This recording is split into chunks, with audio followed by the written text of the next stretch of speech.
திருக்குறள்ல ரொம்ப அரிதாகத்தான் இதை பண்ணுங்க அப்படின்னு ஒரு கட்டளையா சொல்லுவார் வள்ளுவர். அதுல ரெண்டு முக்கியமான இடம்.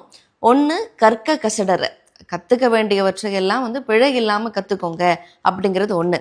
ரெண்டாவது, செய்க பொருளை, எதிரியோட பகைவர்களோட செருக்கை அழிக்கக்கூடிய ஒரே ஆயுதம் பணம் தான், செல்வம் தான். அதனால பணம் சம்பாதிங்க அப்படிங்கிறது ரெண்டாவது கட்டளை.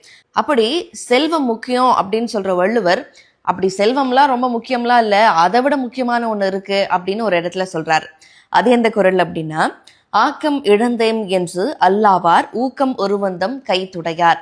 ஆக்கம்னா செல்வம், பணமோ சந்தர்ப்பமோ உங்களை விட்டு போயிடுச்சு அப்படின்னா வருத்தப்பட தேவையில்லை. ஆனா எதுக்கு வருத்தப்படணும் அப்படின்னா, ஒரு மோட்டிவேஷன் இருக்குல்ல, செல்ஃப் மோட்டிவேஷன், ஒரு இன்னர் டிரைவ், ஒரு ஒரு விஷயத்த செய்யணும் அப்படின்னு நமக்கு நாம ஒரு உந்துதலை கொடுப்போம் இல்லையா, ஊக்கம் கொடுப்போம்ல, அந்த ஊக்கம் எப்போ நம்மளை விட்டு போகுமோ அப்போ வருத்தப்படணும் அப்படிங்கிறது. அதாவது ஊக்கம் அப்படிங்கிற ஒரு பொருளை உறுதியா தன்னிடத்துல ஒருத்தர் கொண்டிருந்தார் அப்படின்னா, அவர்கிட்ட ஆக்கம் அப்படிங்கிற செல்வம் விட்டு போனாலும் அது பெரிய விஷயம் இல்லை அப்படிங்கிறாரு.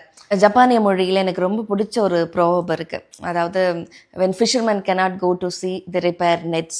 அதாவது கடல் கொந்தளிப்போடு இருக்கிறப்போ மீனவர்கள் கடலுக்கு போக மாட்டாங்க. அந்த நேரத்தில் அவங்க என்ன பண்ணுவாங்க அப்படின்னா, அவங்களுடைய வலைகளை பின்னிக்கிட்டு இருப்பாங்க.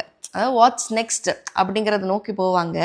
அதுக்காக தங்களை தயார்படுத்திக்கிட்டே இருப்பாங்க அப்படிங்கிறது அதோடைய மீனிங். வாழ்க்கையில் அடுத்த கட்டத்தை நோக்கி நம்ம போகணும் அப்படின்னு விரும்புகிறப்போ அந்த அடுத்த கட்டத்துக்கு நம்மளை தயார்படுத்திகிட்டே இருக்கிறதும், அந்த தயார்படுத்துகிற ப்ராசஸில் இன்னர் டிரைவ், அந்த ஊக்கமும் தான் ரொம்ப முக்கியம் அப்படிங்கிறது தான் இந்த குறளுடைய அர்த்தம்.